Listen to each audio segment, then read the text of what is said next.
Before you retire, there's a number in your 2024 tax return that could quietly cost you or your spouse over $10,000 extra per year in Medicare premiums. Most people don't find out about it until it's too late to do anything. It's called IRMAA, and if you've never heard of it, this video could save you a lot of money. The standard Medicare Part B premium in 2026 is $202.90 a month. But depending on your income 2 years ago, your premium could be as high as $689.90 per person per month. That's not a typo. Now, IRMAA stands for Income-Related Monthly Adjustment Amount. It's basically a Medicare surcharge, an extra amount, says Security, taxed onto your Medicare Part B and Part D premiums if your income is above a certain threshold. Here's the thing that trips people up. They use your income from 2 years prior. So in 2026, they're looking at your 2024 tax return. That means decisions you make right now this year could determine your Medicare costs 2 years down the road. And it affects both spouses. If you're a married couple, you're each paying your own premium. So when I say your bill can go up by hundreds of dollars a month, I mean per person. Let me walk you through the 6 income brackets for 2026 so you know exactly where you stand. The starting point, what most people pay, is $202.90 per month. That's if your 2024 income was $109,000 or less as a single filer, or $218,000 or less if you're married filing jointly. Cross that first threshold and your premium jumps to $284.10. Still manageable, but that's already an extra $81 a month per person. Move up to the next bracket, single filers making between $137,000 and $171,000, or married between $274,000 and $342,000, and you're now at $405.80 per month per person.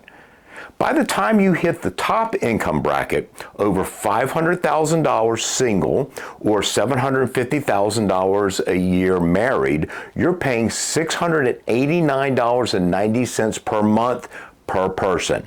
That's a married couple paying nearly $1,400 a month just for Part B. And that's before Part D, your drug coverage. IRMAA hits that too, adding anywhere from $14.50 to $91 per month on top of your plan's premium. Let's make this real. Say you and your spouse filed jointly in 2024 and your modified adjusted gross income came in at $230,000. Maybe you took a big IRA withdrawal, sold some investments, or just had a solid income year. You're above the $218,000 threshold, but below $274,000. So instead of the standard $202.90 per month for your Part B, each of you now pays $284.10 per month. Add the additional $14.50 Part D surcharge per person, and that couple is paying about $191 per month, or about $2,300 more per year, just because of that one income number. Now imagine if you had a Roth conversion, a business sale, or a large capital gains event that year. You could easily be 2 or 3 income brackets higher. And here's where it gets really important for people approaching retirement.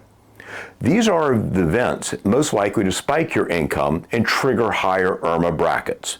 Number 1, large IRA withdrawals. Whether it's your first big distribution or a Roth conversion strategy, pulling a lot out in 1 year can push you into a higher bracket.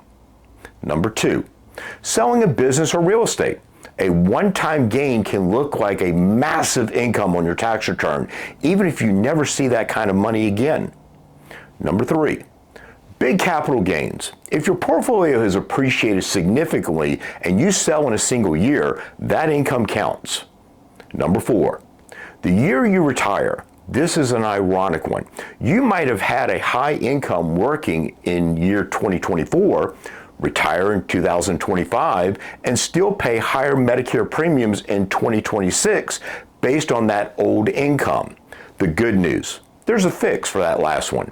If your income drops because of a qualifying life event, which includes retirement, divorce, death of a spouse, or loss of income, you can appeal your IRMAA using a form called the SSA-44.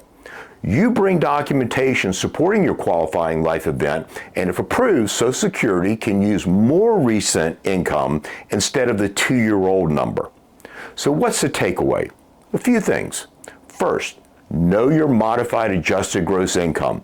It's not just your gross income. It includes things like tax-exempt interest, Social Security benefits, and capital gains. Pull out last year's return and find line 11 on your Form 1040. Then add back any tax-exempt interest. Second, plan around the brackets. If you're close to a threshold, there may be room to manage your income. Maybe you delay a Roth conversion, defer a sale, or adjust your distribution timing. These decisions matter most in the 2 to 3 years before you go on Medicare. Third, don't just look at federal income tax. A lot of retirement planning focuses on your tax bracket, but IRMAA is its own separate bracket system, and it can bite even people with modest retirement income. And fourth, if you've had a major life change that dropped your income, file that SSA-44 appeal. Don't just accept the premium you're assigned. IRMAA is one of those things that catches people completely off guard in retirement. Not because it's complicated, but because nobody talks about it until it's already too late to plan around it. If this video was helpful, give it a thumbs up because it genuinely helps other retirees find content like this.